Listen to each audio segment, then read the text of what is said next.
mga lalaking ito, gabing-gabi na seryosong-seryoso pa sa paghahanap ng mga pesteng umaaligid sa kanilang barangay. Hindi para puksain, hindi para kainin. Ang mga hinahanap nila, mga tipaklong. Dito kasi sa maraming probinsya sa Mindanao, hindi peste ang tingin nila sa mga tipaklong, kundi isang paboritong pagkain. Apan kung tawagin ito ng mga lokal. Hanggang sa malaki kami yan ang kinakain namin apan. Tungod sa permina mo siya madunggan o favorite siya sa mga tao diri sa Tupi, especially sa Pulumulok po. Hanggang sa mga turista. Marami nang pumupunta dito. Yung iba naman umorder, dinadala sa ibang bansa, sa Japan, Paris, Australia. Anak ng tipaklong. Ano nga ba ang meron dyan?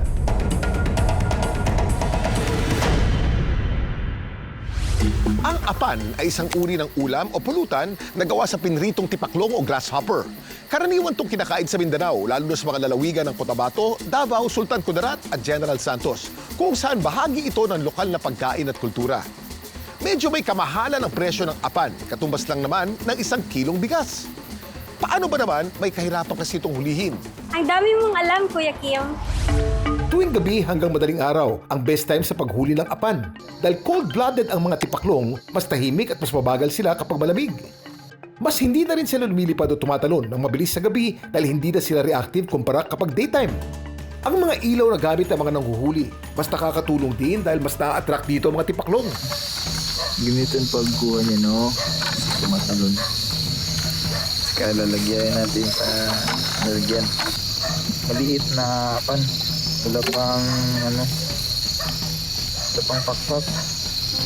Pero kapag bilog ang buwan, extra challenging daw ang paghuli. Ito ang mangyari pag may buwan, lumilipad yung iba. Dito sa South Cotabato, nakita namin ang isang tindahan mahigit 2 dekada nang nagbebenta ng apan. Nag-start yung business namin sa apan is year 2003. Yung mama ko po yung nagsimula ng negosyong ito.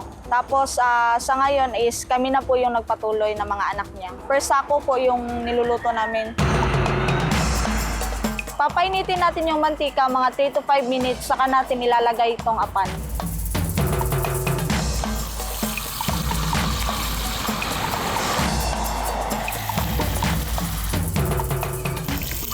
Hintayin lang natin golden brown yung bawang.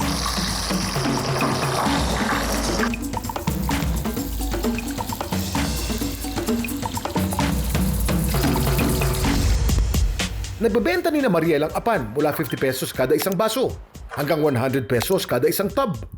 Pwedeng pulutan, kutkutin, o parang chichire lang. Tipaklong chips yarn.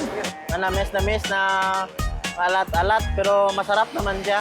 Ang pagkain sa exotic food katulad ng apan ay may benefit sa ating takisip. Napapalakas nito ang ating curiosity at sense of adventure. Kapag may bago tayong natitikman at nangungusuhan natin ito, naglalabas ng utak natin ang dopamine na happy hormone kung tawagin. Ang dami mo alam, Kuya Kim! Ang apan may nutritional benefits din.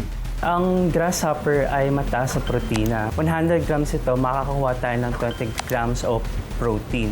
Mas maigi pa rin nakatuon tayo sa madalas natin kinakain na karne, itlog, or isda bilang source ng ating protina. Siguro pwede itong kainin in moderation or bilang high-quality protein snack natin siya. Ligtas naman kainin ng mga apan o tipaklong. Pero siguraduhin lang na nahuli ito sa mga bukid na hindi ginamitan ng insecticide o pesticide. At syempre, kainin ng moderation lang. Ang dami mong alam, Kuya Kim. Para kay Mariel at sa kanyang pamilya, higit sa nutritional benefits na nakuha nila sa apan. Dahil sa apan is kaming magkakapatid is nakapag-aral. Ito po ang nagbibigay ng mga pangangailangan namin sa araw-araw. Ang mga tinuturing na peste ng ilan, pwede palang pagkakitaan. Hindi lang mataas ang talon ng mga tipaklong, mataas din ang kanilang potensyal na maging kumikitang kabuhayan.